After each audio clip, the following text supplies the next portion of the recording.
A todas y a todos, mucho gusto de que estén en esta conferencia magistral que nos va a dar la doctora Marta Lamas. Les agradecemos mucho a todas y a todos su asistencia. Voy a leer una pequeña reseña biográfica de Marta para después darle la palabra a ella. Marta Lamas, la conocemos muchos de nosotros, es doctora en antropología por el Instituto de Investigaciones Antropológicas de la UNAM, es miembro del Sistema Nacional de Investigadores en nivel 2, es investigadora del Centro de Investigaciones y Estudios de Género de la UNAM, integrante del Comité Editorial de Antropología del Fondo de Cultura Económica, integrante del Consejo Económico y Social de la Ciudad de México y también de la Asamblea Consultiva del CONAPRED. Tiene 8 libros publicados, más de 100 ensayos académicos también publicados. Dentro de sus publicaciones más recientes se encuentran 2. La interrupción legal del embarazo, el caso de la Ciudad de México, y El fulgor de la noche, el comercio sexual en las calles de la Ciudad de México, ambos publicados en 2017. Es editorialista de la revista Proceso y comentarista en el programa televisivo Agenda Pública. Ha sido reconocida por su trabajo periodístico con premios como el PEN Club en el 2010. También obtuvo el Premio Nacional por la Igualdad y la No Discriminación del CONAPRED en 2011, el Premio Amalia Solórzano en 2012, la Medalla al Mérito de la Universidad Veracruzana en 2017 y el Doctorado Honoris Causa de la Universidad Autónoma de Oaxaca Benito Juárez en 2017. Es también, aunque no está en esta reseña, fundadora y editora de una de las publicaciones feministas que marcaron la pauta de la lucha de las mujeres en nuestro país, que es Debate Feminista, y que me parece muy importante recuperarlo. Le damos la bienvenida a Marta Lamas y le doy la palabra. Muchas gracias.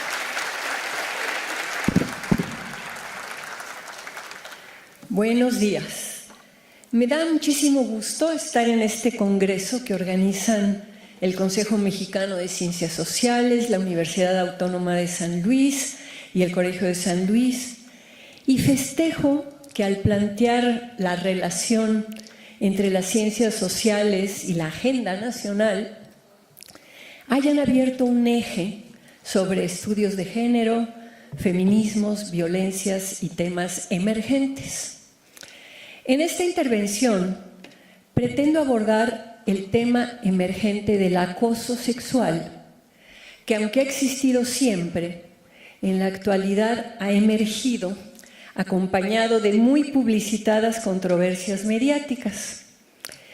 Interpreto el acoso sexual como producto de una de esas configuraciones problemáticas que Robert Castel describe como cuestiones que se imponen a la atención, y no solamente a la atención de los eruditos, porque perturban la vida social, dislocan el funcionamiento de las instituciones, amenazan con invalidar categorías enteras de sujetos sociales.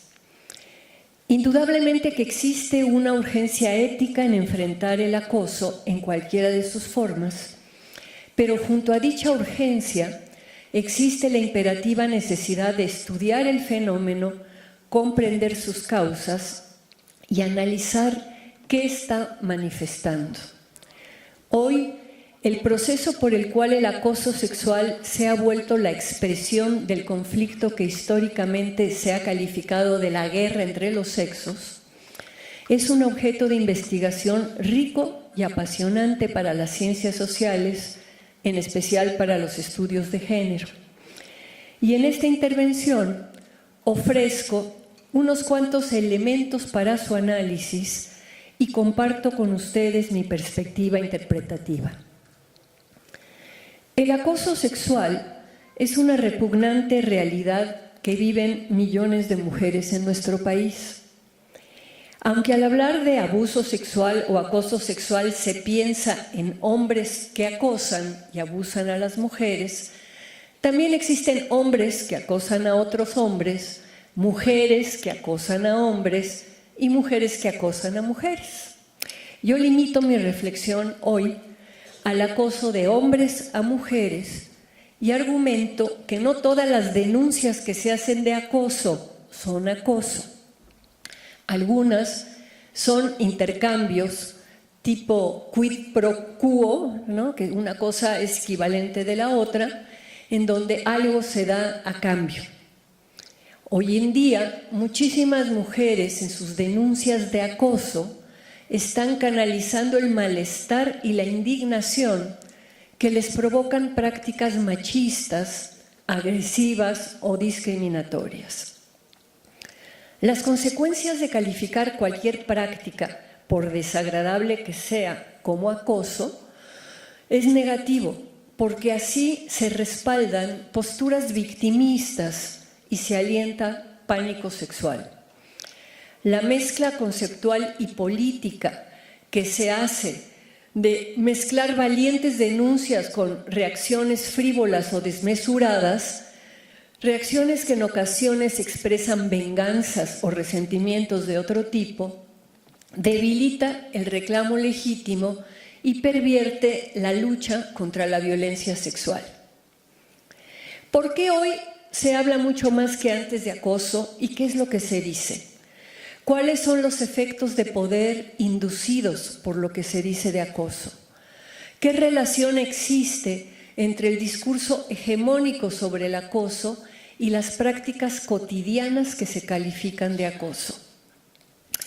Para responder a esas interrogantes hay que ver quiénes hablan de acoso, cómo lo hacen y qué representaciones se forman desde sus palabras.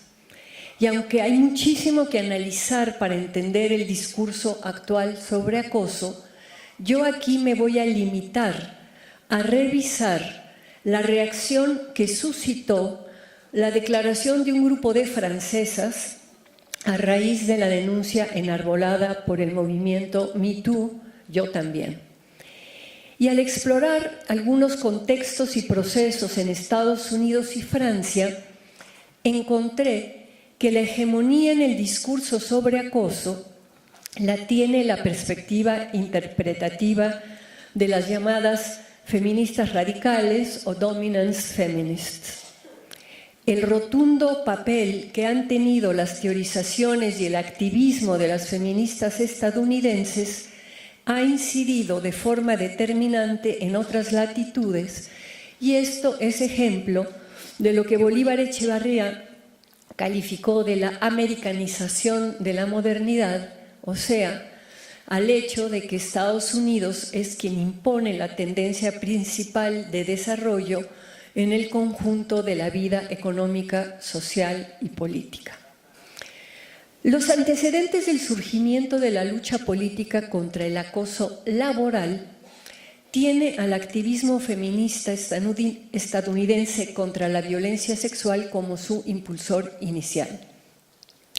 Fueron grupos de feministas que ya habían hecho grupos en contra de la violación, que atendían a mujeres maltratadas, los que se van a emboletar en los primeros casos de denuncia de acoso en el trabajo. De estas, algunas de estas feministas se van a convertir en lo que Janet Halley llama las feministas de gobernanza, que son llamadas así porque inciden en la realpolitik, porque entran a los puestos altos, son funcionarias, están en Naciones Unidas, en las secretarías de Estado. Y estas feministas de la gobernanza, con la perspectiva de las radicales o dominance feminists, ¿no?, han desarrollado lo que Janet Halley analiza y que dice que es una tríada, 3 elementos. La inocencia de las mujeres, 1.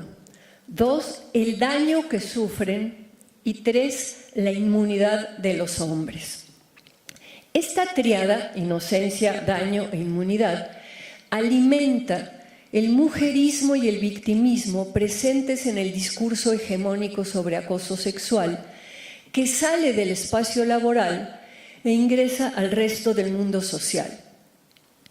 Justo en los campus universitarios, donde se esperaría que el conocimiento matizara este discurso, van a surgir a mitad de los años 80 fuertes denuncias y duros cuestionamientos tanto de profesores como de alumnos, respecto de los protocolos y procesos para el manejo del problema del acoso.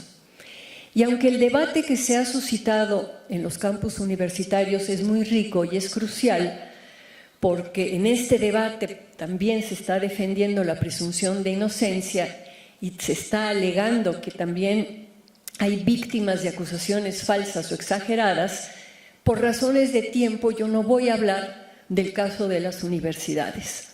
Aquí con ustedes me voy a centrar en la confrontación entre el Me Too y la Declaración de las Francesas, que para mí representa un ejemplo más de la pugna entre el discurso hegemónico sobre acoso y un discurso más marginal, que es el que yo tengo y hoy les comparto.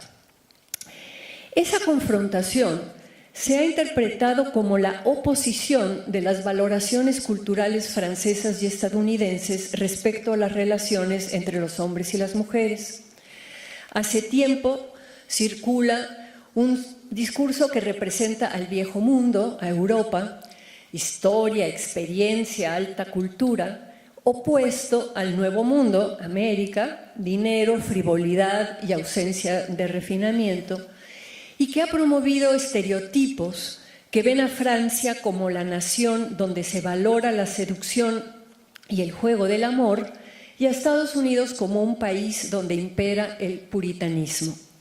Es evidente que a ambas naciones difieren respecto de las apreciaciones que otorgan a la conducta sexual, a la vida privada y a las responsabilidades públicas.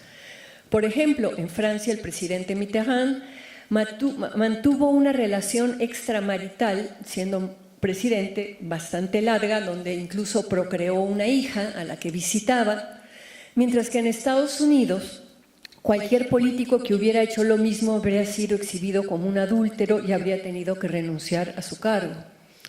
Sin embargo, y pese a sus diferencias, en ambos países las posturas feministas están posicionadas en dos bandos de lo que se ha llamado las guerras en torno a la sexualidad, las sex wars, que tienen dividido al movimiento feminista en varios países, incluso en México.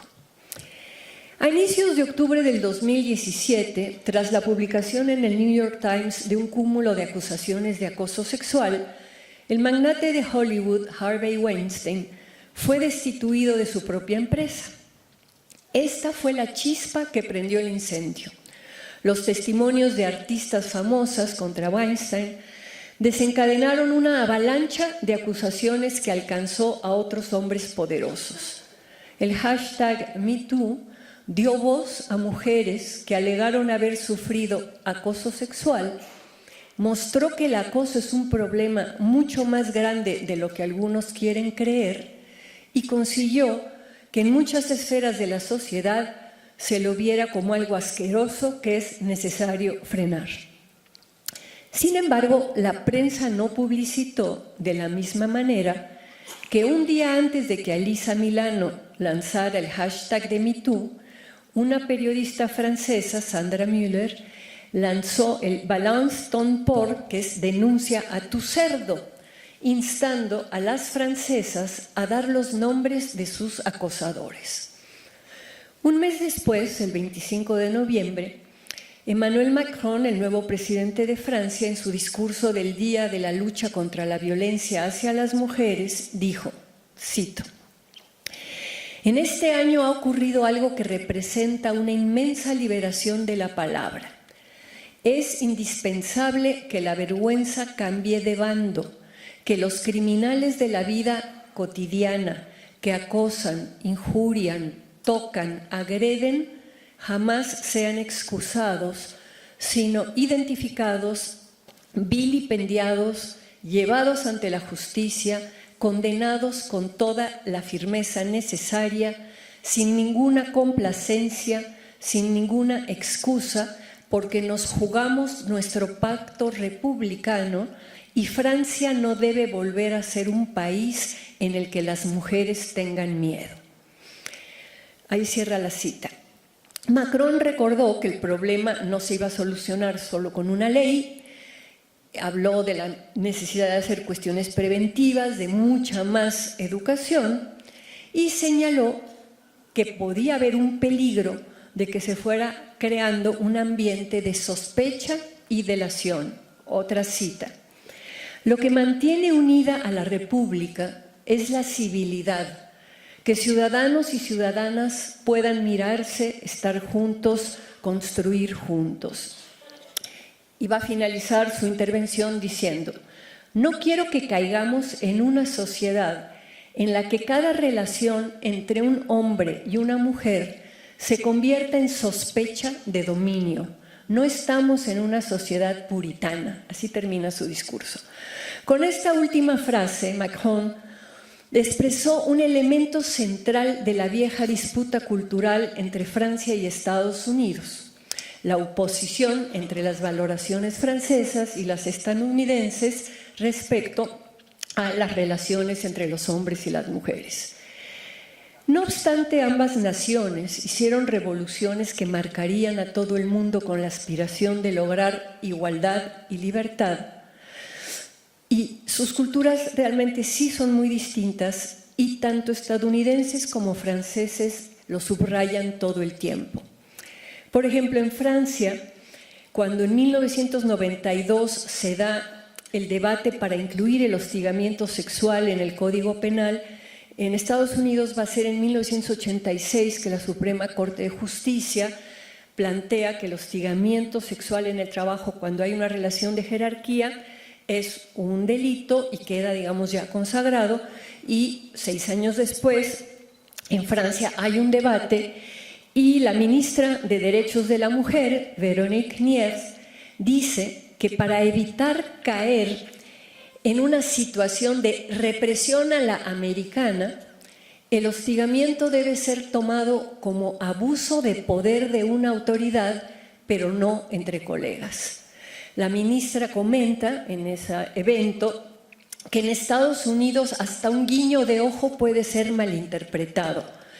Y cuando se acerca el periodista de New York Times y le pregunta que qué consejo le da a las mujeres que se sienten hostigadas por sus compañeros de trabajo con los cuales no hay jerarquía, ella responde: propinarles una buena bofetada, y cosa que sorprende mucho a los estadounidenses. Varias autoras francesas plantean que el feminismo francés es totalmente diferente del estadounidense y que en Francia hay una especificidad más benéfica, distinta del agresivo diferencialismo estadounidense. Varias hablan de la excepción francesa, de la singularidad francesa, referida sobre todo a la relación entre hombres y mujeres, que consideran que es una relación privilegiada, pues consiste en más dulzura, mayor solidaridad y más seducción que la que hay entre hombres y mujeres en otros países. Y afirman que el feminismo francés ha tenido más éxito en ninguna otra parte porque los franceses le tienen menos miedo a las mujeres que los anglosajones, que se supone que les tienen más miedo. Esta mistificación de una identidad nacional ha recibido fuertes críticas sobre la trampa que supone defender esta supuesta superioridad francesa y postular con reduccionismo y simplismo una esencia común que hace a todos los hombres franceses galantes y seductores. Una intelectual estadounidense que yo respeto y me encanta, John Scott, con ironía afirmó que esta postura era una especie de intento de proteger la integridad de un feminismo francés imaginario, protegerlo de la perversión de un también imaginario feminismo americano. Pero en el año 2011, el caso de la violación sexual que Dominique Strauss-Kahn hace a una camarera afroamericana en un hotel de Estados Unidos va a volver a poner en evidencia las diferencias culturales relativas no solo a la sexualidad, sino a la mala conducta sexual en ambos países. Esta violación provocó comentarios sexistas, clasistas y racistas, pero también hubo discursos que lo exculpaban alegando la fuerza de la pulsión sexual. Estos comentarios indignaron a miles de franceses y además provocaron que decenas de mujeres en Francia señalaran la larga lista de agresiones sexuales que Strauss-Kahn venía realizando en ese país y que nunca habían pasado a mayores. El caso se complicó porque en Estados Unidos no hay nada más fácil para hacer explotar la carrera de un político que un escándalo sexual.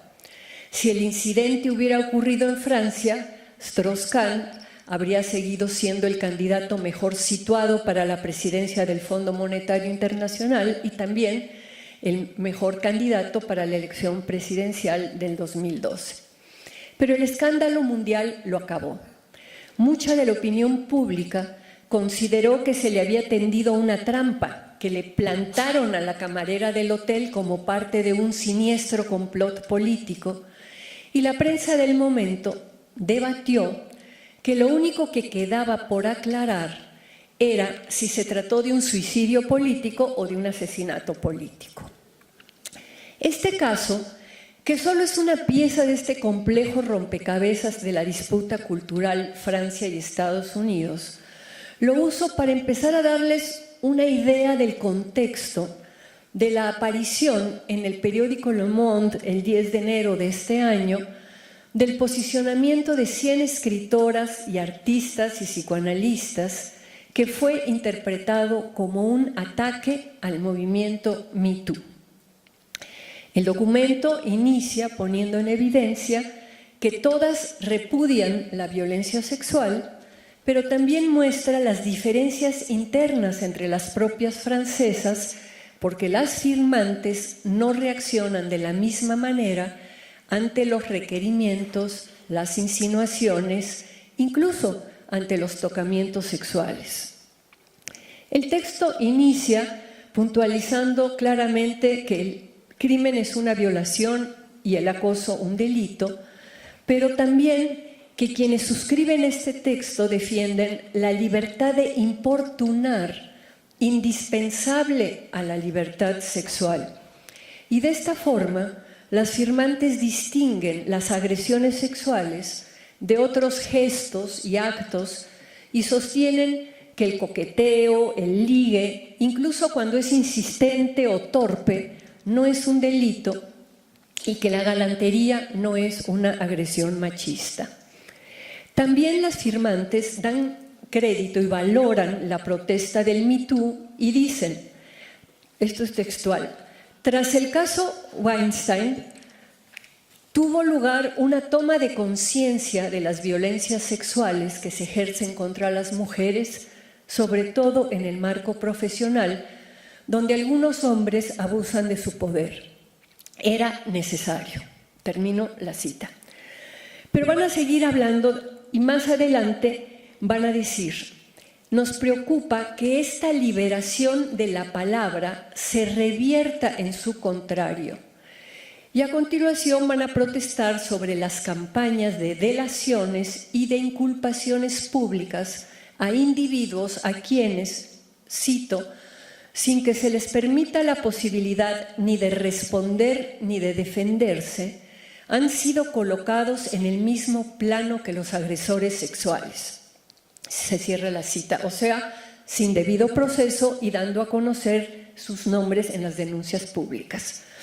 Vuelven las autoras, cito, esta justicia expedita ya tiene sus víctimas, hombres sancionados en el ejercicio de su oficio, obligados a la renuncia, cuando no han tenido como error sino haber tocado una rodilla, intentar robar un beso, hablar de cosas íntimas después de una cena profesional o haber enviado mensajes de connotación sexual a una mujer con la cual la atracción sexual no era recíproca. Cierro la cita. Ellas van a aludir a al Me Too francés de Denuncia a tu cerdo, Balance ton porc, y dicen, esta fiebre de enviar a los puercos al matadero, lejos de ayudar a las mujeres a lograr su autonomía, sirve en realidad a los intereses de los enemigos de la libertad sexual, a los extremistas religiosos, los peores reaccionarios y aquellos que estiman, en nombre de una concepción sustancial del bien y de la moral pública, que las mujeres son seres apartes, niñitas con rostro adulto que reclaman ser protegidas.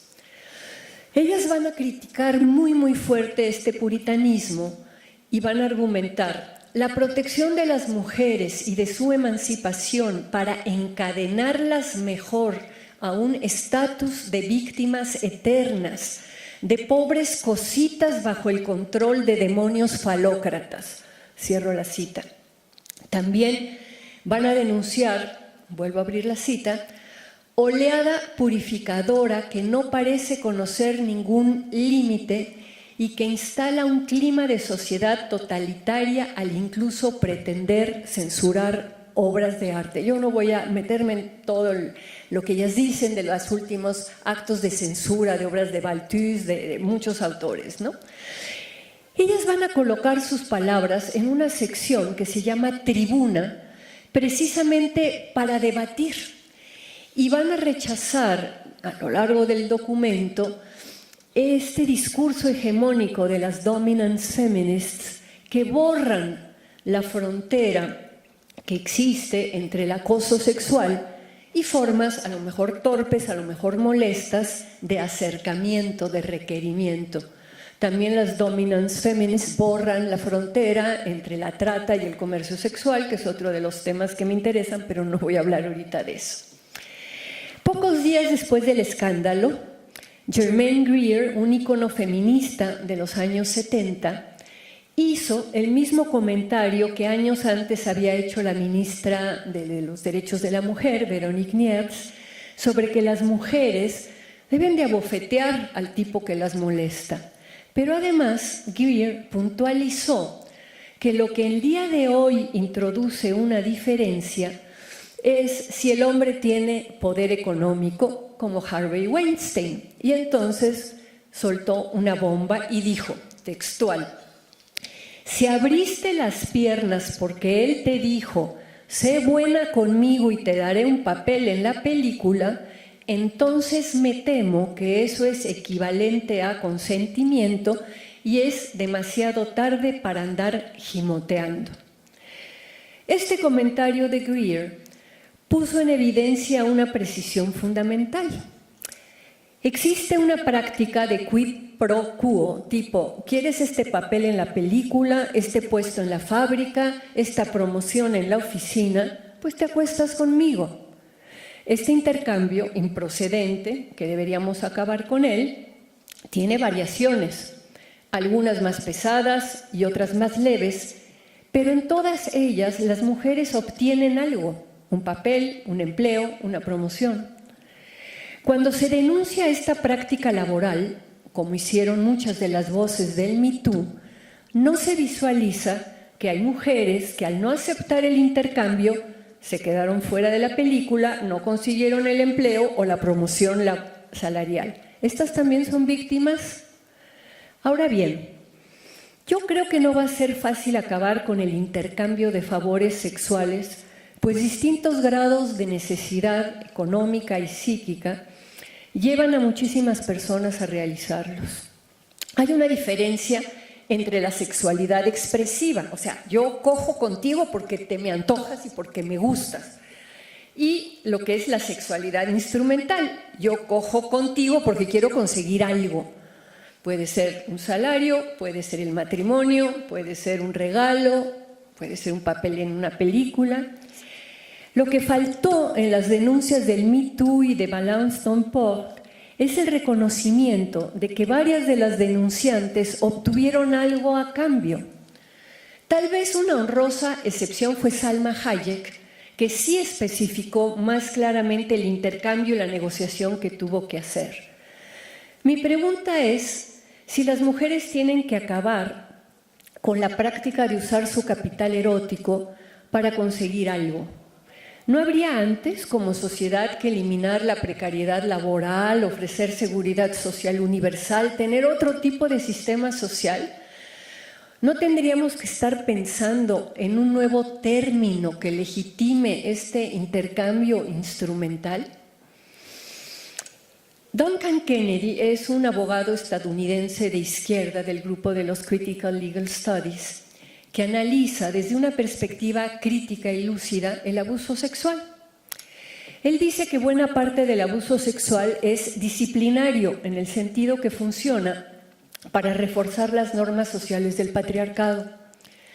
O sea, su planteamiento es que hay abuso porque hay normas sobre lo que debe de ser una mujer, cómo debe de comportarse. Él escribió un libro que está publicado en siglo XXI y que les súper recomiendo, que se llama Abuso sexual y vestimenta sexy. Y él hace todo su argumento sobre la relación que puede haber entre el abuso sexual y la vestimenta sexy. Y él dice, cito, un esfuerzo serio para reducir el abuso debe de reconocer de un modo u otro el interés masculino en perpetuarlo. Es chistoso porque él empieza su libro diciendo: yo soy un hombre blanco, heterosexual, clase media, profesor universitario, y voy a hablar de estas cosas, ¿no? Y él sostiene que el sistema jurídico que condena en abstracto el abuso sexual a las mujeres por parte de los hombres permite al mismo tiempo que se toleren muchísimas formas de abuso dañino. Kennedy sostiene que aunque está jurídicamente restringido el abuso sexual, al mismo tiempo la ley lo tolera. Hay lo que él llama un residuo tolerado de abuso. Y este abogado dice que el régimen actual deja la prueba del residuo, la carga de la prueba del residuo tolerado totalmente en la mujer y les ahorra a los hombres, sean abusivos o no, la carga que implicaría un incremento significativo de control social.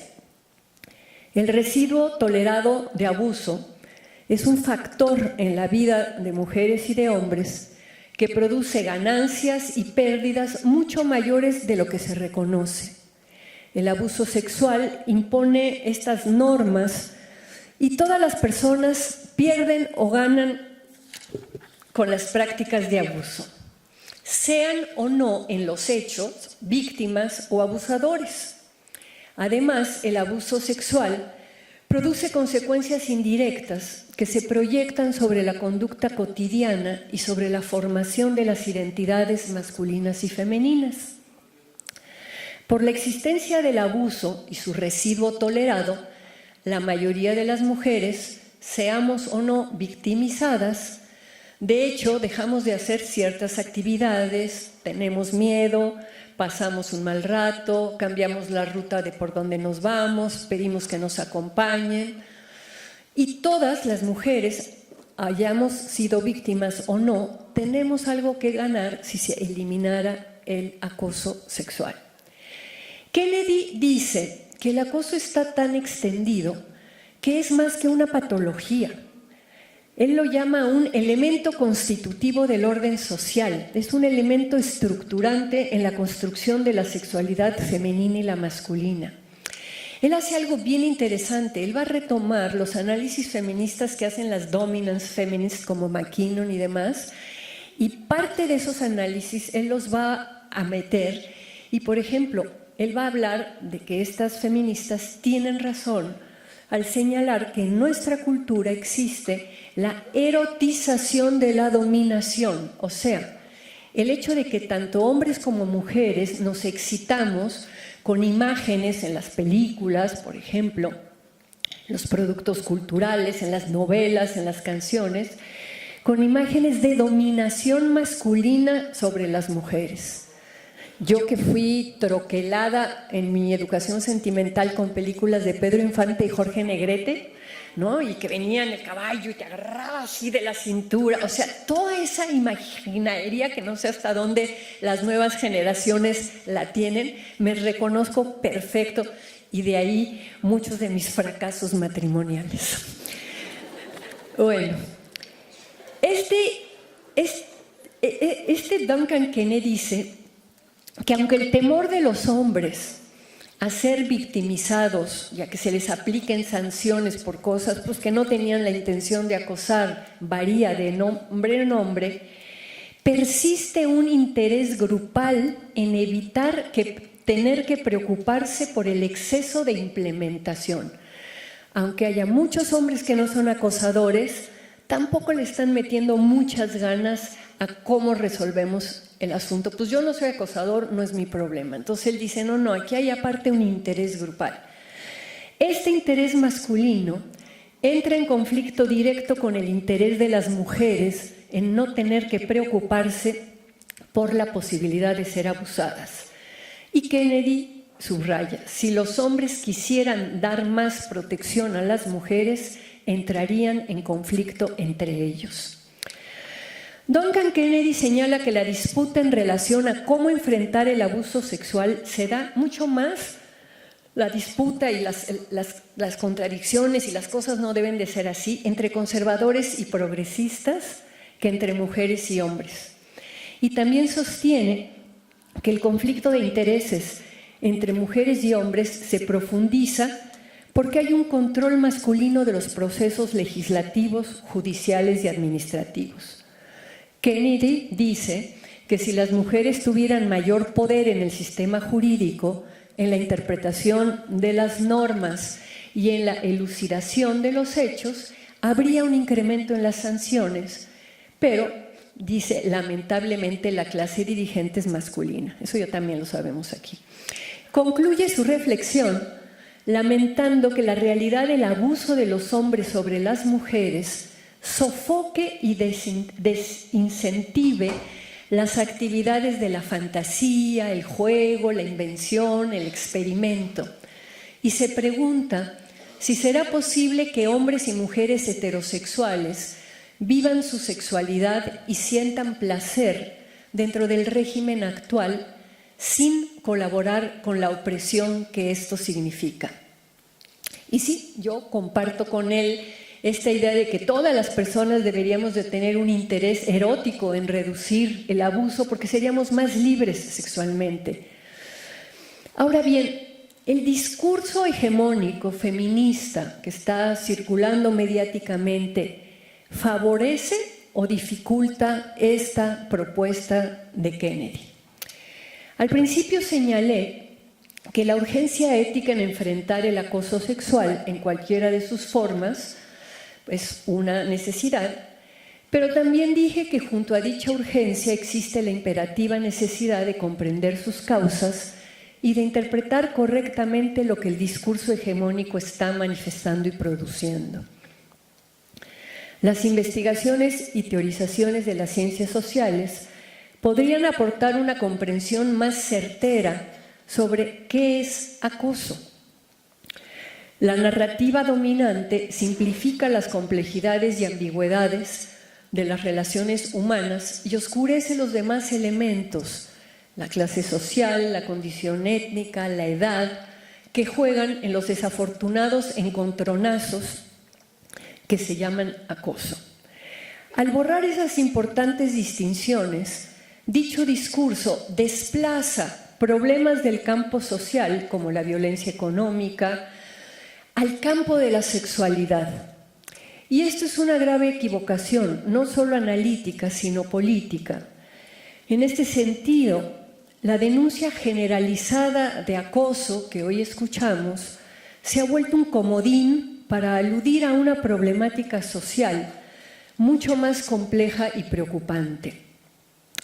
Al usar el comodín acoso para denunciar acciones machistas, misóginas, sexistas, discriminadoras, se privilegia el contenido sexual y se deja de lado el hecho de que en muchas de esas problemáticas la diferencia sexual es menos determinante que otras diferencias sociales. En la forma en que se está denunciando mediáticamente el acoso, se transmite la idea de que el sexo es tan importante que eclipsa las demás formas de poder. Hace años, la antropóloga Gayle Rubin expresó con mucha claridad: los actos sexuales están cargados con un exceso de significación. Sí, los significados producen conflictos e implican la imposición de cierto poder. En todas las culturas, la vida social se organiza en torno a la sexualidad, en específico a las relaciones sexuales, y cada cultura ha simbolizado expresiones y normas distintas en su variación local. La complejidad de sus múltiples significados se reduce en cada cultura a un conjunto de creencias que son la base de los usos y costumbres sexuales. En nuestro caso, el discurso hegemónico dominante, el del judeocristiano occidental, ha simbolizado la sexualidad como peligrosa para las mujeres. Las puede mancillar en su reputación, además de dejarlas embarazadas. Y las feministas hemos tratado de transformar tal representación y, en concreto, hemos luchado para que el movimiento feminista hable igual de poderosamente a favor del placer sexual que como lo hace en contra del peligro sexual. Sin embargo, muchas mujeres y muchas mujeres feministas se encuentran incómodas ante la liberalización de las costumbres sexuales y les genera escozor no solo la carnalidad, sino también eso que Kathy Roppy califica de innuendo sexual, que innuendo es algo así como atracción y tensión sexual que se suele dar entre los seres humanos. Roppy dice que la preocupación por el consentimiento y las reglas sexuales expresa una fe, que ella califica de utópica, en la posibilidad de crear un mundo sexualmente seguro. Pero la sexualidad es todo menos segura. Y como ella bien señala, la atención sexual no solicitada es parte de la condición humana. Y para lograr una atención sexual que sí se desea, hay que recibir y dar una buena cantidad de atención sexual no deseada. No hay forma de garantizar una separación total entre la sexualidad y el peligro, o para el caso, entre la sexualidad y las molestias, o la sexualidad y el desencanto.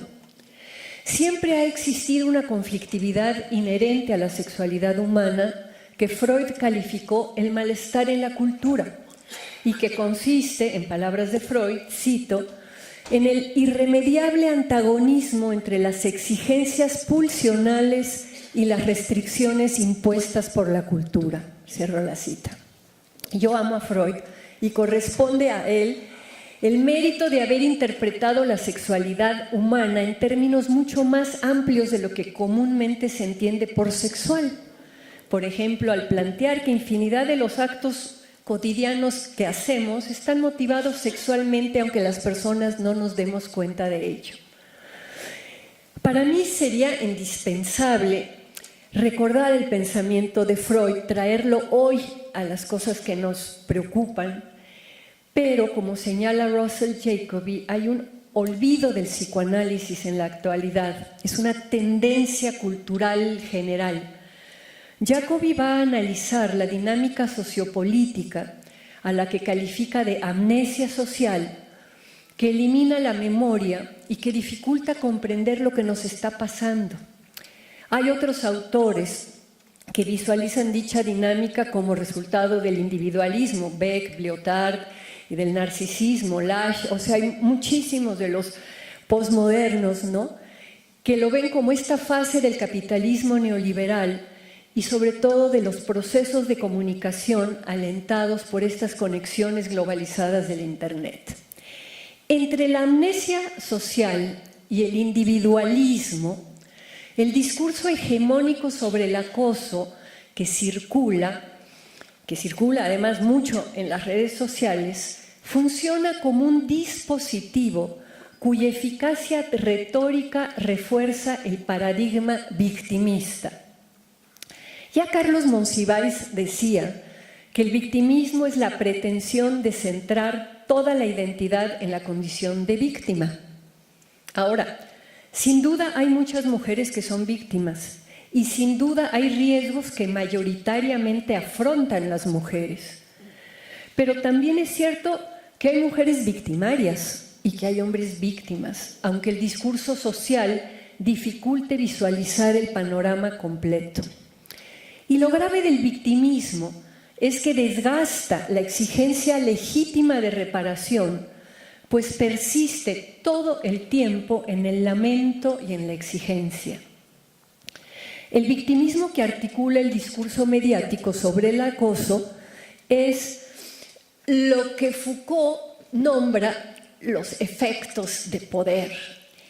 Y así, en la actualidad, las denuncias sobre el acoso, tanto las denuncias serias a las que hay que escuchar, como las denuncias frívolas, como el caso de Tamara Deán del año pasado, que le dijeron guapa y que acusó al taxista que le dijo guapa de acoso, ¿no? Eso está moldeando y afectando el debate político sobre género. Y como finalmente debemos apelar al orden jurídico existente, no solo es necesario precisar qué sentido le damos a los términos de abuso sexual, de acoso sexual o de hostigamiento sexual, sino que también es indispensable homologar las definiciones en los distintos códigos penales de nuestro país, pues la legislación sobre acoso es diferente en cada entidad federativa. En el diccionario de la Real Academia, acoso es perseguir sin dar tregua ni reposo, fatigar, importunar con molestias, trabajos o requerimientos, apremiar de forma insistente. Hay 3 delitos: abuso sexual, hostigamiento sexual y acoso sexual, que aparecen en 16 de los códigos penales estatales de 16 entidades. Y déjenme decirles que el de San Luis Potosí incluye los 3, y se los voy a leer. El artículo 178 dice: comete el delito de abuso sexual quien, sin el consentimiento de una persona, ejecuta en ella o la hace ejecutar un acto erótico sexual sin el propósito directo de llegar a la cópula. O sea, si yo no le doy permiso a mi galán que me muerda la orejita, me está acosando, me está abusando sexualmente. Artículo 180. Comete el delito de hostigamiento sexual quien con fines lascivos asedie, acose o solicite favores de naturaleza sexual a una persona de cualquier sexo para sí o para un tercero, con la amenaza de causar a la víctima un perjuicio relacionado con las expectativas que pueda tener en el ámbito laboral, docente, doméstico o de cualquier otra índole, o negarle un beneficio al que tenga derecho, ya sea entre superior o inferior jerárquico, entre iguales o en cualquier circunstancia que implique subordinación.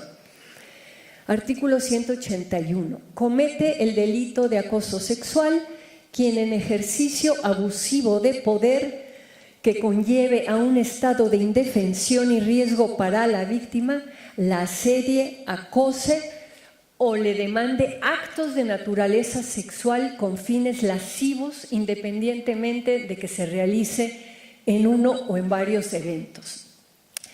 En Aguascalientes, Nayarit y Nuevo León aparece la figura de atentados contra el pudor. Todas las definiciones, excepto en Sinaloa y en Sonora, hablan de que hay abuso sexual cuando no hay consentimiento. En Sinaloa, incluso habiendo consentimiento, puede ser abuso sexual. Las definiciones de quien comete acoso sexual varían. Puede ser expresarse verbal o físicamente de manera degradante en relación a la sexualidad de otra persona. Por ejemplo, sería acoso si alguien dice esa mujer es frígida, sería una manera degradante de pronunciarse sobre su sexualidad. O hasta quien con fines de lujuria asedie o solicite favores sexuales. La persona que con fines lascivos, ¿no?, solicite favores de naturaleza sexual. Solo 2 entidades, Baja California Sur y Quintana Roo, tienen la figura del ciberacoso. Y después de revisar, me metí a ver la encuesta de la dinámica de relaciones en el hogar, que es para personas de 15 años, a ver quiénes habían declarado haber sido acosadas o molestadas, y el 91.2% de mujeres de la ENDIRE del 2016 dice que fue acosada alguna vez, pero entre el 2013 y el 2015 solamente aparecieron 83 denuncias de acoso, de las cuales solo el 1.4 se volvieron sentencias que se llevaron a cabo. Como ven, regresando acá, en este contexto lo preocupante es el acceso a la justicia de las personas que están siendo verdaderamente acosadas, no de las que les dicen guapa o fiu fiu, pues por el estilo. Y ahí vamos a toparnos con el grave problema en México de la deficiente, si no es que nula, impartición adecuada de justicia. En nuestro contexto de violencia estructural, el discurso hegemónico sobre el acoso, que circula englobando una variedad de prácticas y significados machistas, pone la atención en cómo controlar la sexualidad. Ese discurso asimila valoraciones patriarcales y estigmas judio-cristianos en su perspectiva y se engancha con las fuerzas conservadoras que intentan articular una política sexual aumentando el costo punitivo.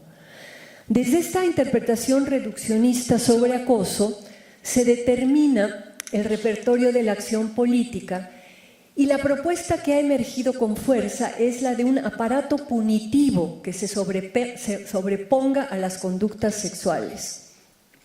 Desde esta postura puritana se castigan desproporcionadamente ciertas expresiones eróticas no agresivas, como las miradas lascivas o los comentarios obscenos, por ejemplo, pero también se prohíben prácticas sexuales que no afectan a tercero.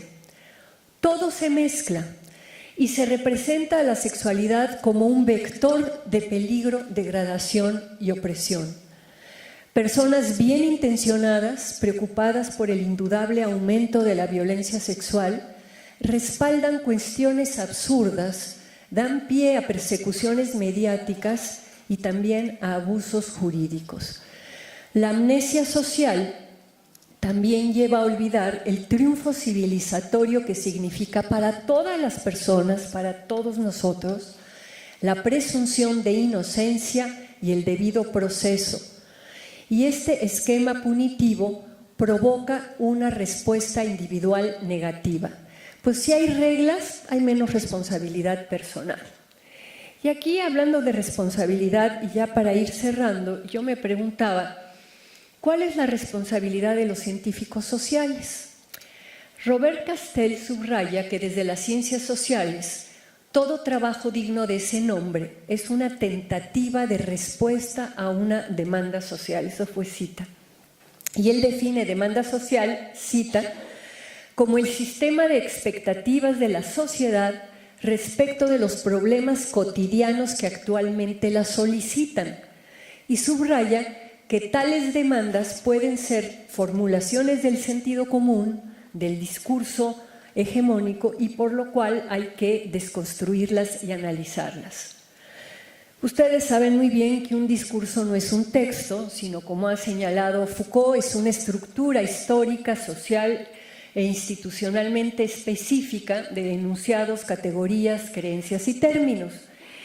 Y la demanda de millones de mujeres que andan en la calle, que viajan en el metro y que han tenido que cambiar sus rutas, modificar sus horarios y diseñar estrategias para evitar manoseos y frotamientos, requiere trabajarse no solo políticamente, en el sentido de frenar estos requerimientos groseros y agresivos, sino también conceptualmente para también poder distinguir cuando estos actos, por ejemplo, son llevados a cabo por una sola persona una vez, con una equivocación. También tenemos que distinguir un manoseo deliberado de lo que es un roce involuntario, incluso de una erección involuntaria. Yo creo que la clave está en distinguir las distintas, valga la redundancia, especificidades. Para mí es indiscutible la relevancia del vínculo de la academia con la sociedad en el contexto de estos nuevos desafíos sociales. Y Philippe Courcouff dice que al asociar directamente a los científicos sociales a la vida ética y política de las sociedades en las que estamos insertos, el compromiso constituye una de las entradas clásicas de la utilidad sociopolítica. Y bueno, también hay que ver si hoy hay más científicos sociales que piensan que hay un riesgo en desviar las exigencias del rigor metodológico hacia el servicio de finalidades ajenas a la búsqueda científica, o quienes deseamos que el conocimiento que se produce sea discutido y retomado en el espacio público. Las demandas de interés público y el análisis de problemas que nos afectan requieren no solo el cabildeo y la presión política, sino debate intelectual y discusión. Al principio señalé que el tema emergente del acoso, emergente porque ahorita surge pero arcaico, es parte de esas configuraciones problemáticas que son la trama de las preocupaciones de un sinnúmero de personas que las viven en la incomprensión y el desamparo. La configuración problemática donde se inscribe el acoso es la que Erving Goffman en 1977 llamó el arreglo entre los sexos. Goffman analizó minuciosamente la forma en que los seres humanos reproducen esa específica desigualdad social entre mujeres y hombres. ¿Y qué creen que dijo? Dijo una frase que yo todavía no me la creo.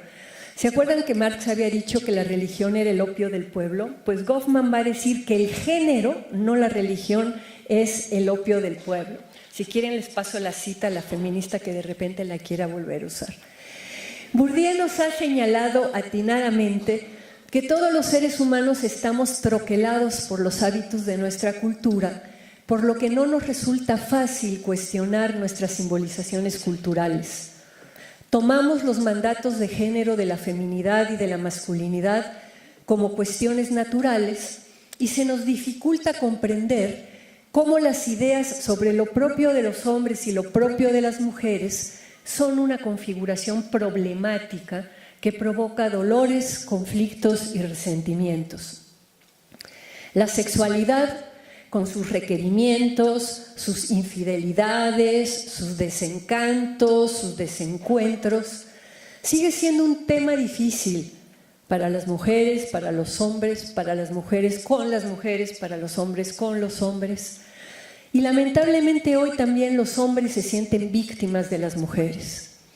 Así que lo que Goffman llamó el arreglo entre los sexos ha derivado a una nueva batalla en esta arcaica guerra entre los sexos, en donde el residuo tolerado de abuso sexual se mezcla con denuncias frívolas o mentirosas y polariza aún más las relaciones entre mujeres y hombres. Pero hoy las denuncias públicas han cambiado algo, y eso es una gran noticia. No existe en el mundo, esto lo dijo Víctor Hugo de otra forma, pero este es un refraseo que hizo Norton Pride, no existe en el mundo nada más poderoso que una idea a la que le ha llegado su tiempo. Hoy esa idea que moviliza a millones de mujeres es basta ya. Y aunque pareciera que estamos ante una transformación de proporciones insospechadas respecto a las relaciones entre mujeres y hombres, es indispensable distinguir que esta nueva sensibilidad social proviene de un rechazo a la desigualdad sociopolítica entre mujeres y hombres. El basta ya que se quiere ver como basta ya el acoso tiene que ver con un basta ya a la desigualdad. Lo que el debate mediático sobre el acoso ha puesto en evidencia es que el fiel de la balanza del arreglo de los sexos se ha inclinado. Las abrumadoras denuncias ya no permiten negar la realidad de los abusos y de los intercambios de todo tipo. Sin embargo, queda claro cómo el acoso estructura relaciones entre mujeres y hombres en situaciones que parecen no tener nada que ver con lo sexual. Estamos ante lo que Duncan Kennedy califica de una crisis cultural que amenaza con socavar otros elementos de la Gestalt.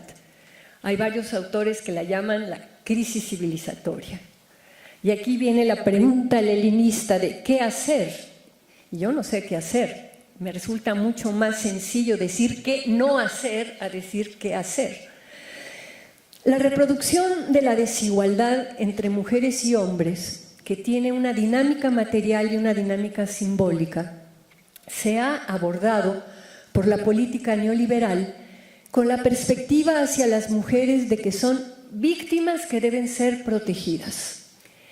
Y ahí es necesario dar un giro, muy en el sentido de lo que señaló el grupo de las francesas. Ellas, al final de la carta, dicen: para aquellas, esto cito, para aquellas de entre nosotras que hemos elegido tener hijos, hijas, estimamos que es más juicioso educar a nuestras hijas e hijos de manera que estén lo suficientemente informados y conscientes para poder vivir plenamente su vida sin dejarse intimidar ni culpabilizar.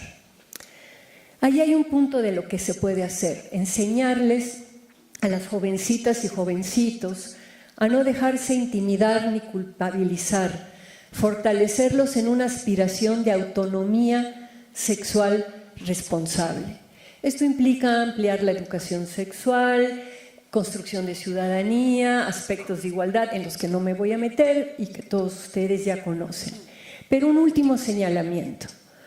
La carta del grupo de las francesas desató una reacción de rabia entre muchas feministas. Y si bien la rabia se puede convertir en el impulso indignado que lleva a la acción política, no es productiva cuando se mezcla con sentimientos identitarios. Esa mezcla explosiva produce en las personas una disposición a excomulgar y a linchar mediáticamente a quienes piensan distinto. Eso ha ocurrido ahora con los debates sobre el acoso, e incluso dentro de la academia se han vuelto muy comunes los ataques. Antes se decía ad hominem, ahora vamos a decir ad feminem, ¿no?, a la persona. Cuando las francesas criticaron los excesos que también produjo el Me Too, se desató una ferocidad que alcanzó a la escritora canadiense Margaret Atwood cuando ella señaló que la aparición de las denuncias mediáticas era un síntoma del quiebre del sistema de justicia. Esta escritora dijo que aunque usar Internet para denunciar resultó muy eficaz, pues con frecuencia muchas mujeres y otros quejosos de abusos sexuales no logran ser escuchados ni tener juicios justos, pero ella decía: si evitamos recurrir al sistema legal porque es ineficaz, ¿qué tomará su lugar? ¿Quiénes tendrán el poder? Atwood dijo que en tiempos extremos los extremistas ganan, y si cierta ideología feminista se vuelve una religión, quien no comparta sus ideas será vista como una hereje, como una traidora, como una apóstata. En su texto, que ella lo titula «Soy una mala feminista», yo sí soy una mala feminista, Atwood criticó la falta de debido proceso y se atrevió a señalar como negativo justo lo que acabamos de ver hace unos días en la UNAM, en Ciudad Universitaria. Grupos de jóvenes universitarias tomando las instalaciones, haciendo scratches, publicitando los nombres de los supuestos acosadores. Esta práctica de evitar el debido proceso socava los cimientos del país más justo y más igualitario que queremos construir. En un encuentro de científicos sociales, yo quisiera dejarlos con la pregunta: ¿de dónde está la voluntad para debatir los problemas, las cosas sobre las que tenemos diferencias? ¿Y dónde está la investigación que ofrezca evidencia empírica? ¿Dónde las teorizaciones y reflexiones que sustenten el debate? El estudio de las variedades de atención sexual no solicitada, de los usos y costumbres machistas y de formas no agresivas que hoy se califican de acoso, como los piropos, debe estar sujeto al mismo rigor metodológico y teórico que cualquier otro tema sobre la conducta humana. el debate sobre a qué conducta vamos a calificar de acoso y qué tipo de sanción jurídica o social se le debe de aplicar, tiene importantísimas implicaciones para el futuro de las relaciones humanas. Y como he tratado de plantear, es fundamental registrar los matices, ver las distinciones y sobre todo comprender lo que dijo Margaret Atwood al final de su texto.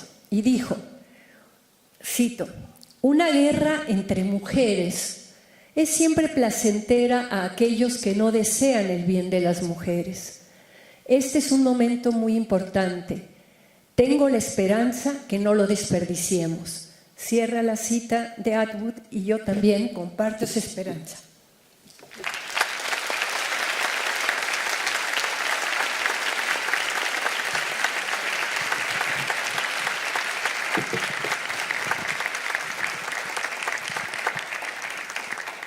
Bueno, pues muchísimas gracias a Marta Lamas por esta ponencia que yo estoy segura que nos mueve, ¿no? Sobre todo muchos cimientos, muchos estereotipos, muchos imaginarios y que nos confronta y nos apela, digamos, a lo que podría ser tanto la investigación social en este campo como las posturas políticas y a lo que nos llevan. Me parece que es un enfoque y una manera de enfrentar el problema que efectivamente, como dice ella, también es imperdonable y denigrante, pero viendo su complejidad, ¿no? Viendo la cantidad de matices que existen, desfasándolo y viéndolo como un problema diferente a la atracción y a la acción sexual, ¿no? Y enfocándolo mucho más a la discriminación. Me parece que es una postura digamos, inteligente, atractiva, que nos convoca al debate y me parece que es el lugar ideal para poder hacerlo. Estoy segura que ante esta interpelación, ¿no?, que nos hace Marta, ¿no?, y las posturas efectivamente que se han vuelto hegemónicas, ¿no?, en términos del propio movimiento feminista y que sigue habiendo debate al interior, seguro habrá una gran cantidad de inquietudes, preguntas, comentarios por parte de ustedes. Entonces, abriríamos una ronda de intervenciones por parte de ustedes. Tenemos 2 micrófonos en la parte de abajo que les pediríamos que se acerquen todos y todas aquellas que quieran intervenir y la propuesta es que juntemos bloques de 3 preguntas y después darle a Marta la palabra para que pueda atenderlo. Entonces, sí, por favor. Si hay alguien más interesado en intervenir, si se va acercando, por favor, a los micrófonos. Hola, buen día. Marta, una pregunta. ¿Has incorporado o has leído a Eli Morales cuando hace la propuesta del goce fálico y el goce otro para la cuestión de la sexualidad? ¿Alguien más? Sí, por favor. ¿Qué tal? Buenas tardes o días, no sé qué hora sea. Mi pregunta va más hacia saber a dónde nos está llevando el feminismo. No te escucho bien, pégate más. Bueno, ¿ahí ya me escucha? ¿A dónde nos está llevando el feminismo? ¿En qué mujeres nos estamos convirtiendo? Yo soy estudiante de la vida. Estoy estudiando antropología.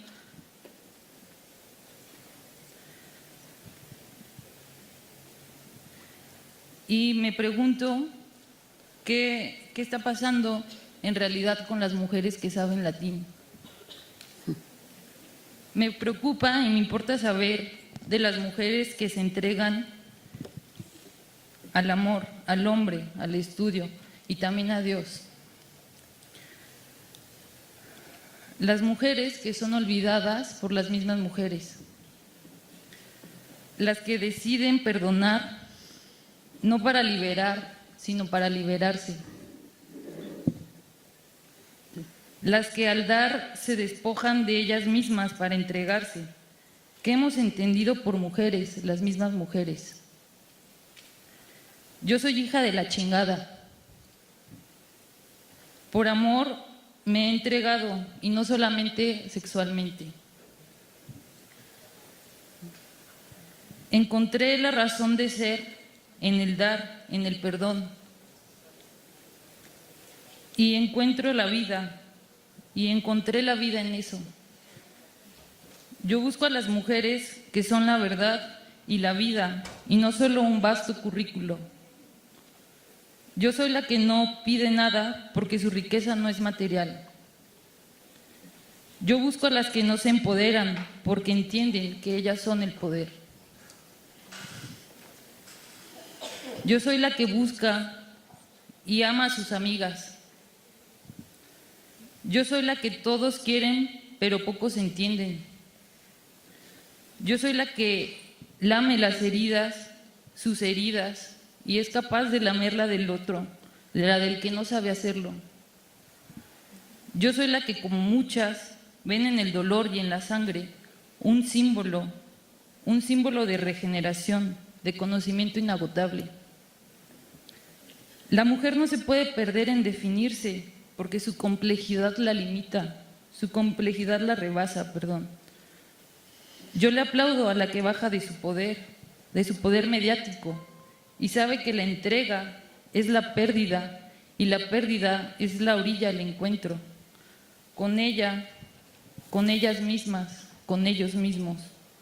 La que entiende que saber decir alto no basta.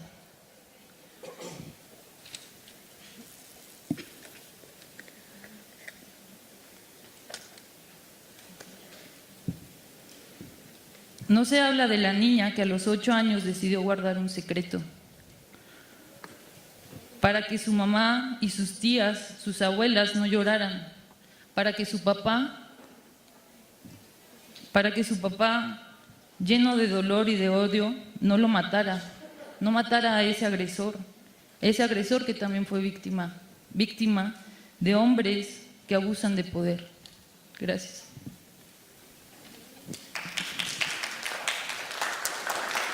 Por favor. Hola, ¿qué tal?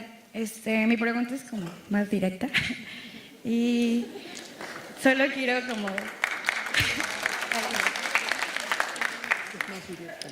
Solo voy a ser como súper concreta, es una pregunta, es ¿quién dice cuáles denuncias de acoso si son válidas? O sea, tú dices como que hay denuncias muy frívolas o el que me digan guapa o un cabrón que no conozca en la calle y haga ciertos sonidos, no es acoso, no soy una exagerada, lo que sea. Entonces yo quiero decir, o sea, ¿quién, según quién, o sea, según tú, según quién valida mi denuncia, ¿no? O cuál es, según tú, sí es acoso? Esa es mi única pregunta. Gracias. Bueno, pues muchas gracias a las 3 participantes. Le doy la palabra a Marta. Sí, la pregunta, sí, yo estoy en un seminario con Eli Morales en México, es la parte psicoanalítica, no daba para plantearlo aquí, pero digamos, hay que incluirlo en términos de la relación con el otro, ¿no? Muy claramente. La segunda intervención fue un poema del cual la única pregunta que voy a contestar es ¿a dónde nos lleva el feminismo? Y el feminismo depende en qué contexto estás, qué edad tienes, qué condición étnica tienes, qué país, en qué momento y qué otras fuerzas. O sea, el feminismo solo no te lleva a ninguna parte. El feminismo está inserto en una dinámica simbólica, sociopolítica, ¿no? Y en ese sentido hay muchos feminismos. Para empezar, no podría yo hablar de un solo feminismo. Hay feminismos que llevan a cosas muy productivas, a luchar por una serie de cambios y que le cambian la vida a las personas que están. Y hay feminismos que encierran, ¿no? Encierran en grupos, encierran en guetos. Hay feminismos creativos, hay feminismos políticos, hay muchos feminismos. Pero no creo que se pueda hablar del feminismo sin hablar de este momento del capitalismo tardío y el neoliberalismo, cómo está estructurando nuestras vidas. Y en un país como el nuestro, donde el desgarramiento de lazos sociales es absolutamente brutal, donde la violencia está llegando ya a unos niveles, pues el feminismo, ¿qué? El feminismo es digamos, el privilegio o el juguete de unas cuantas mujeres privilegiadas, universitarias, chicas conscientes. Hay mucho, ¿no? Entonces, ¿a dónde nos lleva el feminismo? Algunas las lleva también a una búsqueda personal. Hay mujeres, compañeras mías, que entraron a los grupos feministas y que acabaron entrando en psicoanálisis, otras que se pusieron a escribir poesía. Es decir, el entender que lo que te plantea el feminismo es no dar por sentado de que porque tienes cromosomas XX vas a tener determinado tipo de vida, de gustos, de anhelos. Cuando entiendes eso, se te abre un mundo de posibilidades. Pero es un mundo de posibilidades distinto para la chica que está en una comunidad campesina que para una estudiante que está en una universidad privada.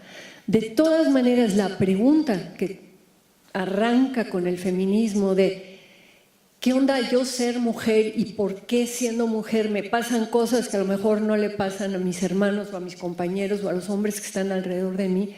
Eso lleva a muchas cosas. A muchas nos ha llevado a organizarnos políticamente, a otras las ha llevado a buscar otro tipo de construir relaciones, familias, relaciones poliamorosas, a muchas cosas. Creo que así como el feminismo dice que no hay, bueno, no sé si lo dice así de claro y no sé si todas las feministas lo dicen, pero un planteamiento importante del feminismo es en contra de las esencias, ¿no? Reconocer las diversidades.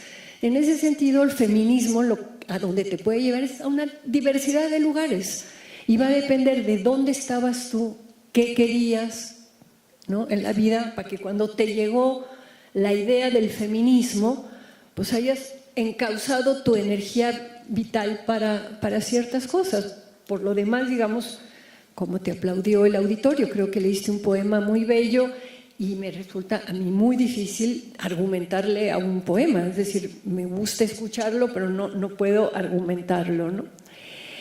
La tercera pregunta directa es la gran pregunta, ¿no? Es decir, ¿quién valida o quién decide si es acoso? A ver, si queremos que el acoso sea delito, pues eso tiene que estar validado en las leyes. Aparte, otra cosa es que las mujeres empiecen a mostrarle a los hombres que hay cosas que a lo mejor para los hombres siempre habían existido y les parecían muy normales, como el piropo, y que ya no las quieres y no te gustan. Entonces, la validación, digamos, si es una validación legal, pues habrá que cambiar las leyes.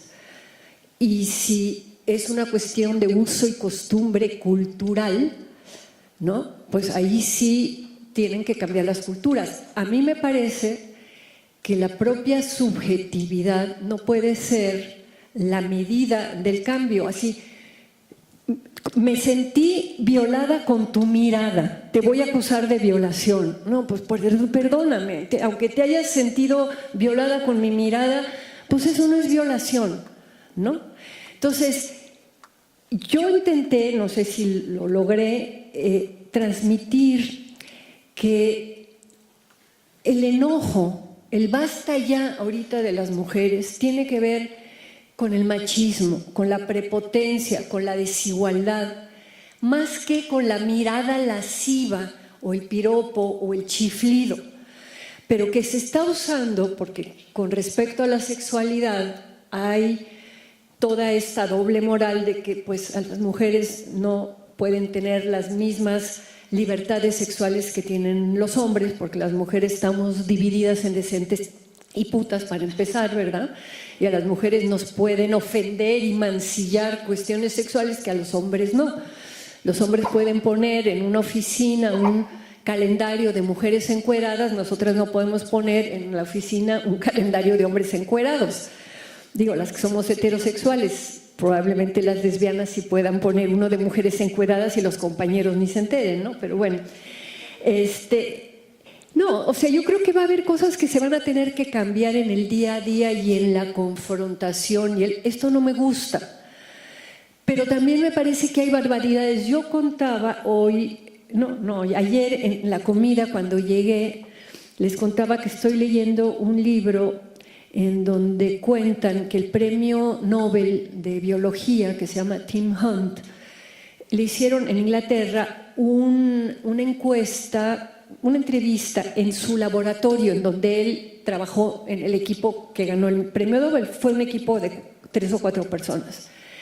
Y el tipo fue a la entrevista con su esposa de toda la vida, a la que él había conocido en el laboratorio.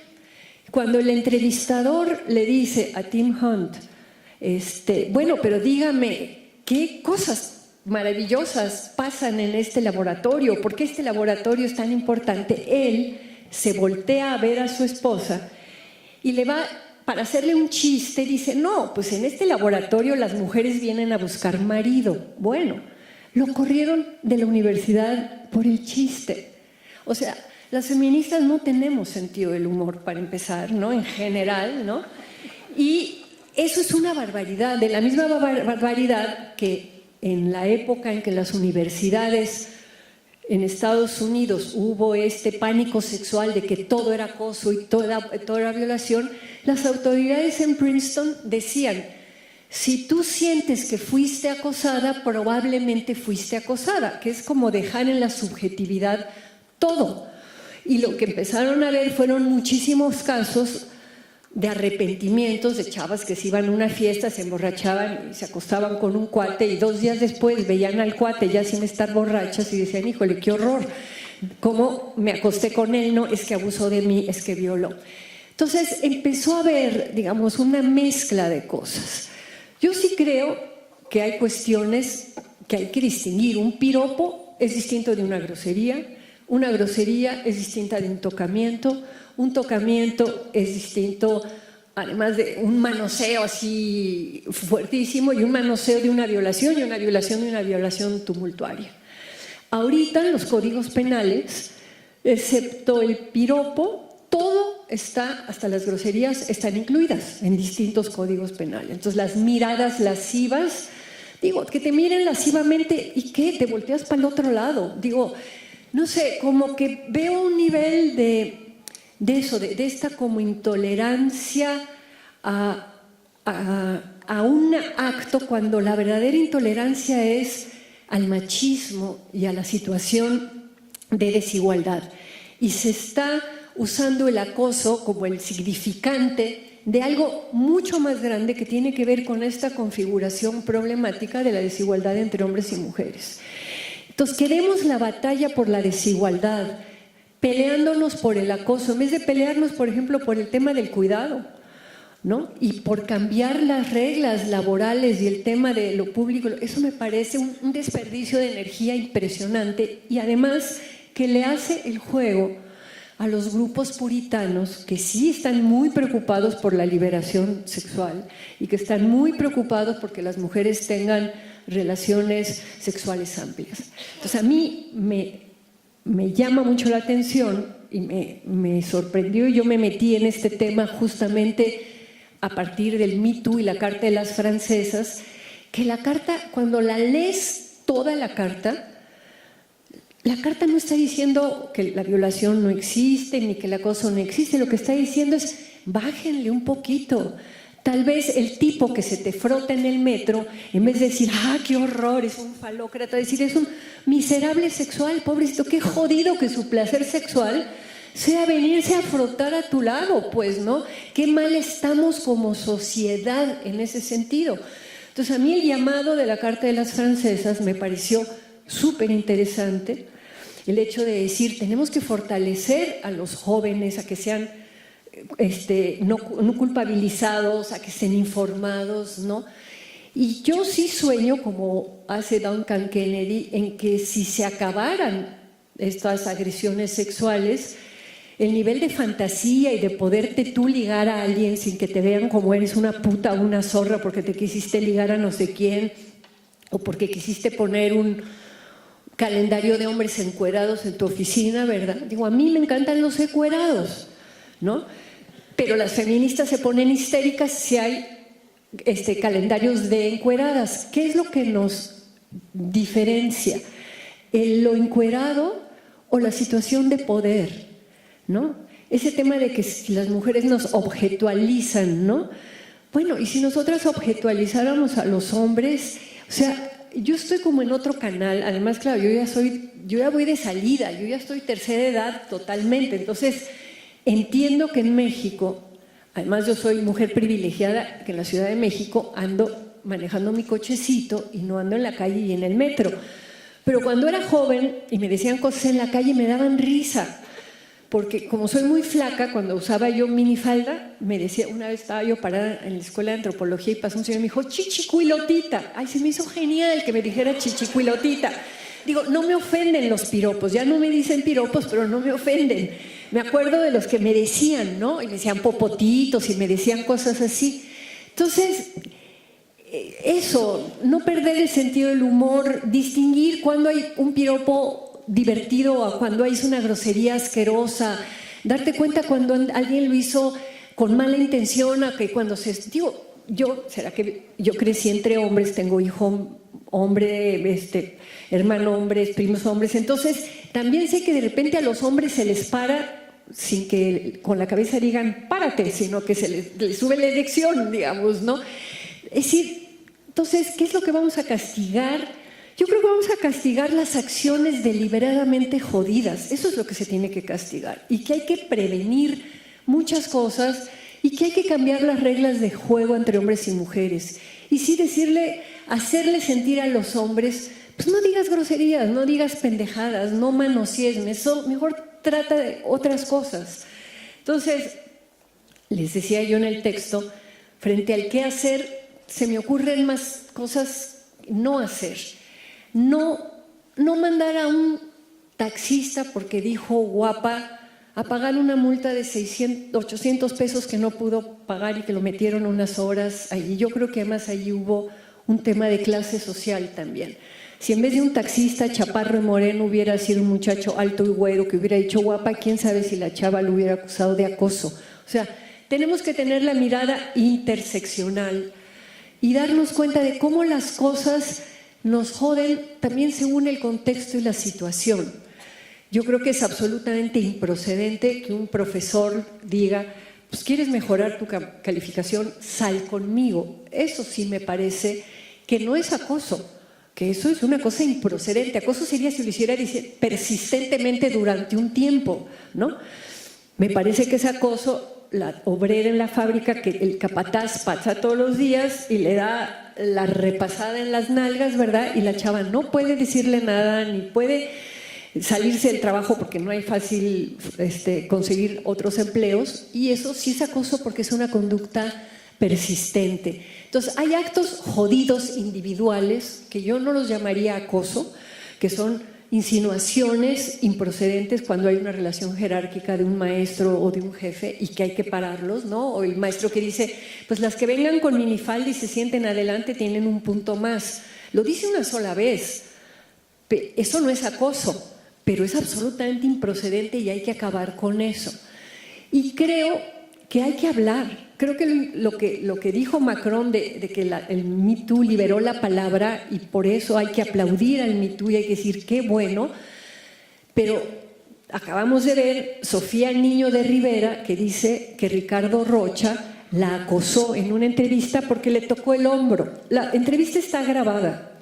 A mí me habló Ricardo Rocha para decirme que quería hacer un desplegado de 100 mujeres que dijéramos Ricardo Rocha no es acosador. Yo le dije, mira Ricardo, me parece un error.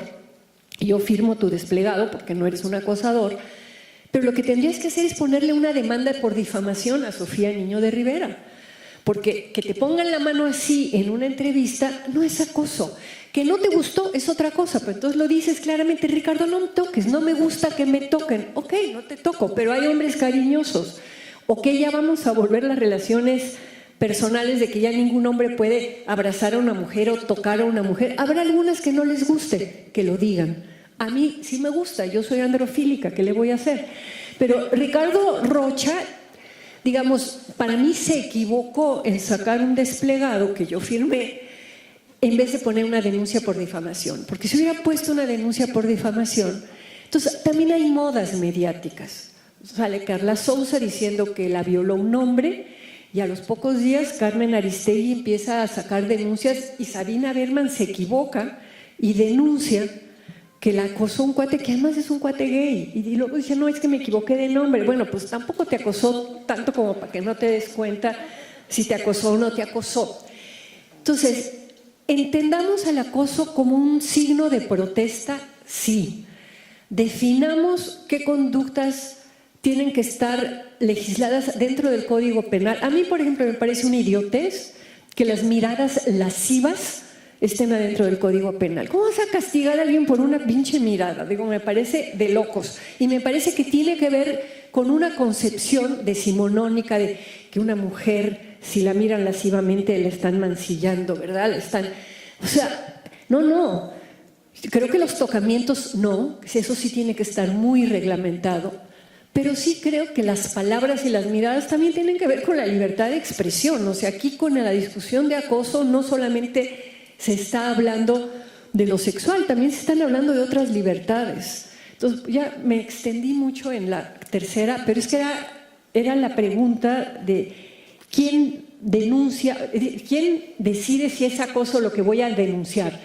Si vas a denunciar que te dijeron guapa, pues espero que no te hagan caso. Si vas a denunciar una conducta persistente de alguien que te está molestando, eso sí es acoso, y un tocamiento es abuso sexual en la mayoría de los códigos. ¿Ok? A ver.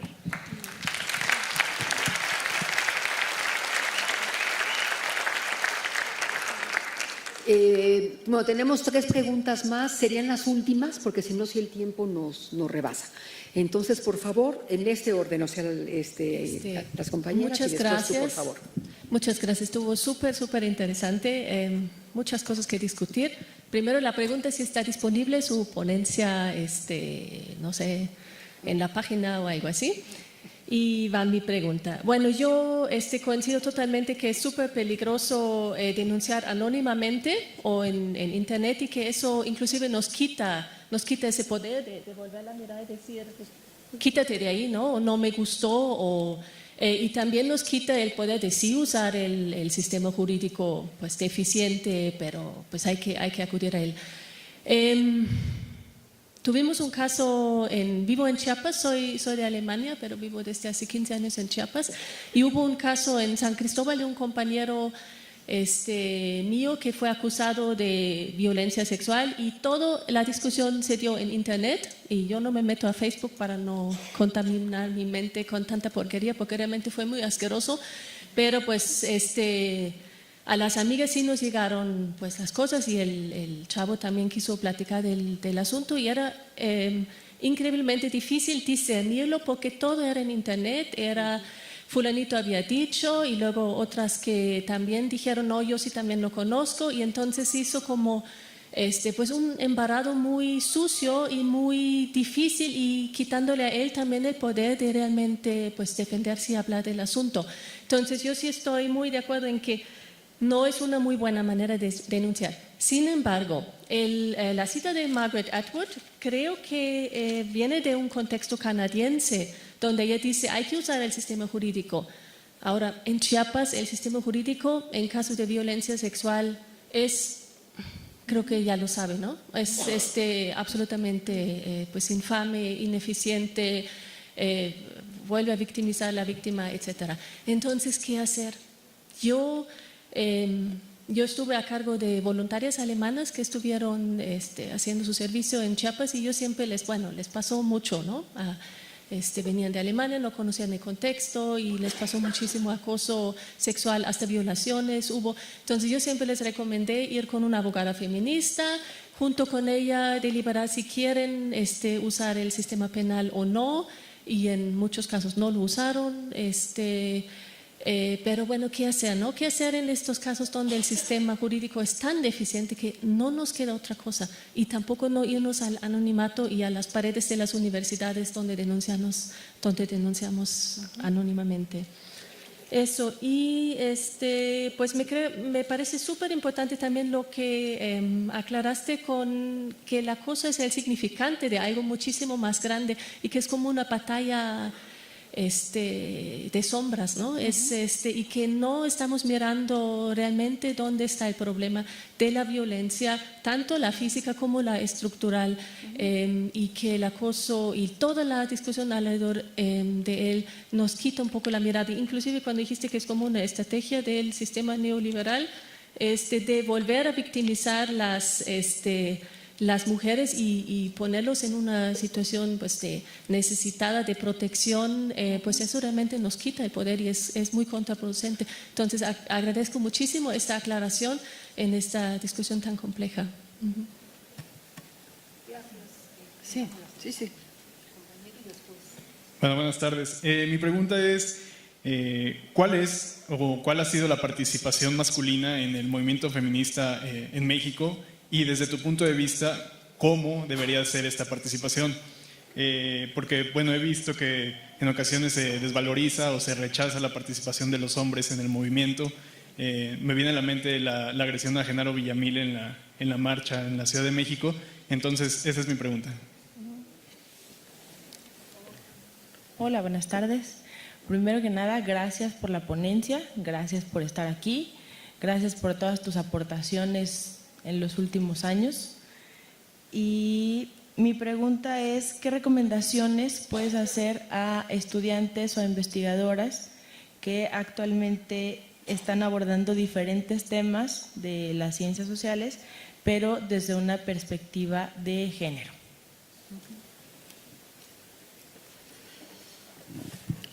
A ver, la ponencia esta es parte de un documento mucho más largo de 75 páginas, que no les iba a poner las 75 y que probablemente va a estar disponible dentro de un mes.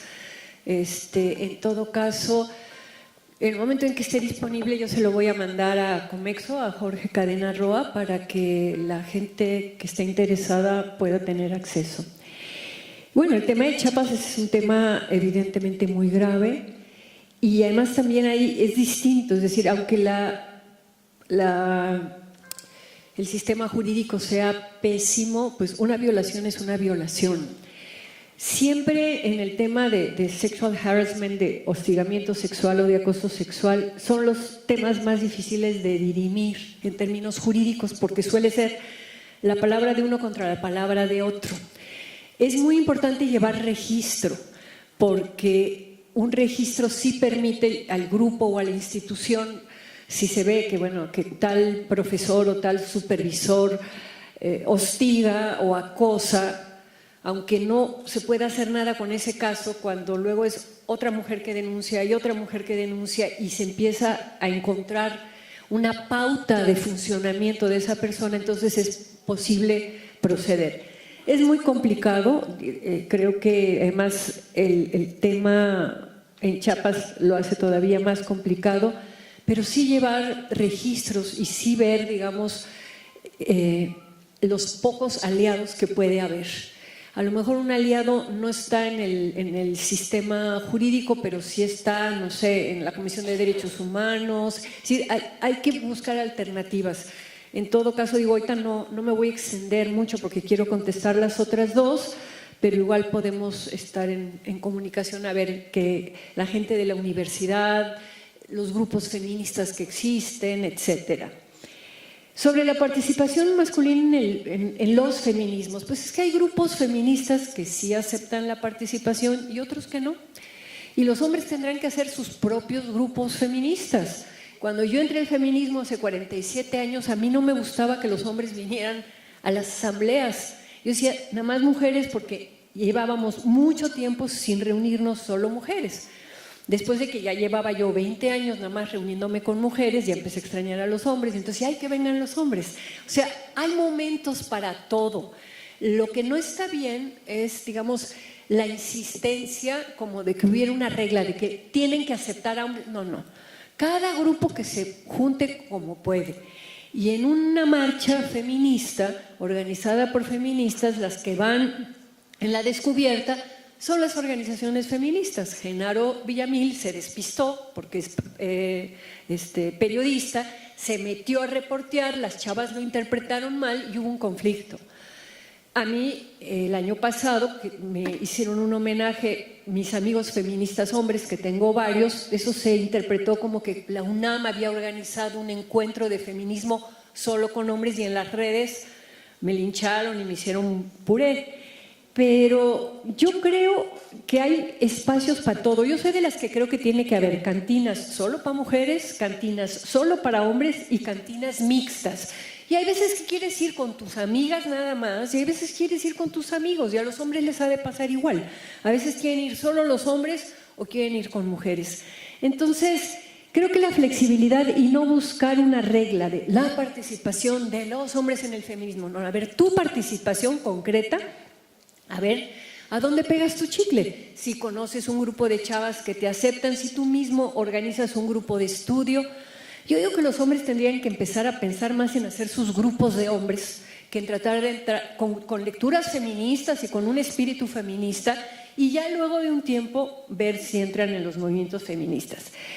Y la pregunta otra es casi como dar una bibliografía. Bueno, el tema de género, básicamente no entenderlo como mujeres, entenderlo como una lógica de la cultura que atribuye lugares, atribuye identidades a lo femenino y lo masculino.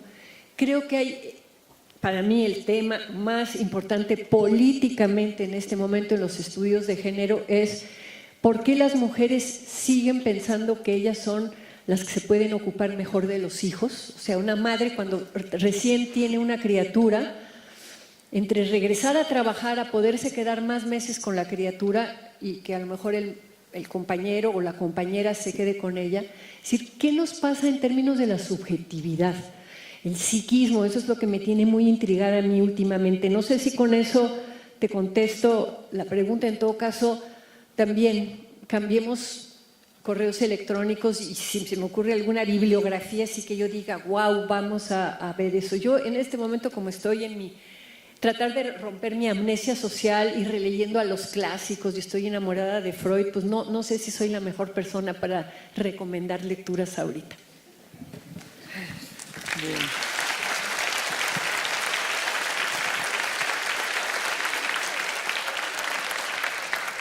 Pues muchísimas gracias a Marta Lamas por esta provocativa y sugerente, ¿no? Ponencia que seguramente nos hace pensar a todos y que no será motivo de próximos debates en muchos ámbitos. Y a todos ustedes también por su asistencia a esta conferencia magistral. Muchas gracias y aquí lo dejamos.